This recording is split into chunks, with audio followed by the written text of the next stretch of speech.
अप्रैल 2024 मेरा एक friend influencer के बोलने पे एक ईपीसी कंपनी के शेयर में 1,000 रुपये पर शेयर के हिसाब से 5 लाख रुपए इन्वेस्ट करता है यार।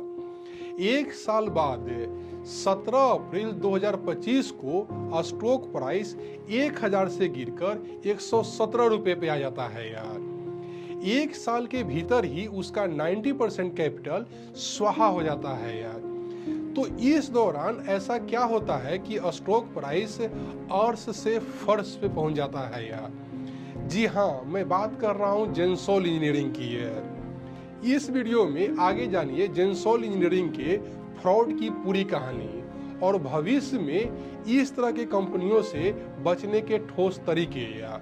बहुत सीरियस लेवल के फ्रॉड के एलिगेशंस आपको दिखाई पड़ रहे हैं इकरा की क्रेडिट रेटिंग रिपोर्ट में। कंपनी जो है पूरी तरीके से आगे जाके डिफॉल्ट कर सकती है। जेंसोल इंजीनियरिंग एक ईपीसी कंपनी है और इसके प्रोमोटर हैं जग्गी ब्रदर्स, अनमोल सिंह जग्गी और पुनीत सिंह जग्गी है। इनकी एक और कंपनी है ब्लू स्मार्ट मोबिलिटी है।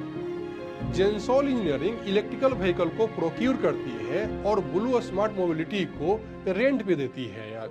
एक समय पे ब्लू स्मार्ट मोबिलिटी के खुद के 8,000 कैब थे यार। 2017 में यार जेंसोल इंजीनियरिंग का ऑपरेटिंग प्रॉफिट 2 करोड़ था, जो बढ़कर 2025 में 209 करोड़ हो जाता है यार।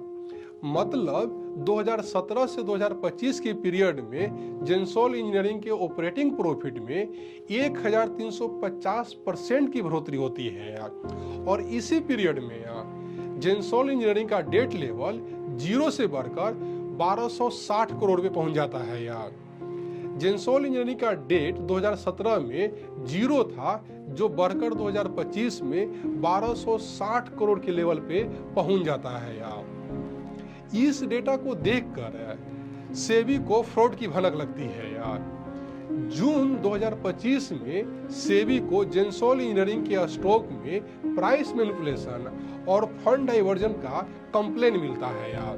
स्टोरी में ट्विस्ट तब आती है जब क्रेडिट रेटिंग एजेंसीज इकरा और केयर ने सेबी को बताया कि इरेडा और पीएफसी से लिए गए टर्म लोन का स्टेटमेंट प्रोवाइड करने के बजाय कंडक्ट लेटर प्रोवाइड किया है यार। जब डीप डाइव किया गया तो पता चला कि कंडक्ट लेटर फर्जी था, जिसे जेंसोल इंजीनियरिंग ने ही फॉर्ज किया था। आनन फानन में क्रेडिट रेटिंग एजेंसीज जेंसोल के रेटिंग को डाउनग्रेड करता है यार। सेबी जेंसोल इंजीनियरिंग के डेट सर्विसिंग स्टेटस की फर्दर जांच करता है यार। इस जांच में सेबी को 262 करोड़ रुपए का अनएक्सप्लेन्ड गैप मिलता है यार। 6,000 इलेक्ट्रिकल व्हीकल खरीदने के लिए लगभग 978 करोड़ का लोन रेज किया गया था, लेकिन एक्चुअल में केवल 4,704 ही इलेक्ट्रिकल व्हीकल खरीदे गए थे यार। लोन अमाउंट और एक्सपेंसेस में सेबी को 262 करोड़ का मिस स्टेटमेंट मिलता है, अनएक्सप्लेन्ड गैप मिलता है यार।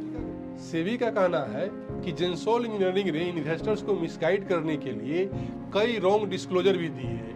जैसे कहा गया कि कंपनी के पास 3,000 इलेक्ट्रिकल व्हीकल के लिए ऑर्डर है, लेकिन एक्चुअल में ऑर्डर था नहीं है। सेबी आरोपों की माने तो इन 262 करोड़ को प्रोमोटर्स के रिलेटिव के अकाउंट में और रिलेटेड कंपनीज के अकाउंट में ट्रांसफर किए गए यार।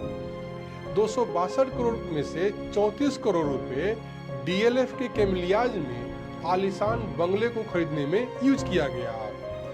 26 लाख रुपए महंगे गोल्फ सेट को खरीदने में यूज किया गया। इन्हीं पैसों में से कुछ पैसे को एक रिलेटिव कंपनी के अकाउंट में ट्रांसफर किया गया और वहां से फर्दर एक ब्रोकर के अकाउंट में ट्रांसफर किया गया और फिर इसी पैसे से जेंसोल इंजीनियरिंग के ही स्टॉक में ट्रेडिंग किए गए यार। और इससे जो वॉल्यूम जनरेट हुआ वो टोटल वॉल्यूम का लगभग 99% हिस्सा था। तो आप इमेजिन कर सकते हैं कि जेंसोल इंजीनियरिंग के स्टॉक प्राइस में किस लेवल का मैनिपुलेशन चल रहा था। सेबी का कहना है कि प्रोमोटर्स ने इन पैसों से पर्सनल शौक पूरे किए।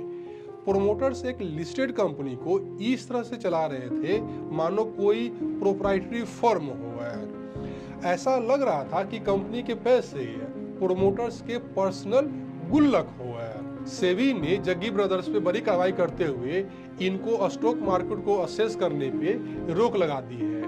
फर्दर कंपनी में कोई भी मैनेजरियल डिसीजन लेने पे जग्गी ब्रदर्स पे रोक लगा दी गई है। यार इस तरह के जेंसोल्स स्टॉक मार्केट में कई होंगे, पर कैसे पहचाना जाए इस तरह की कंपनियों को और भविष्य में कैसे बचा जाए इस तरह की कंपनियों में इन्वेस्ट करने से। यार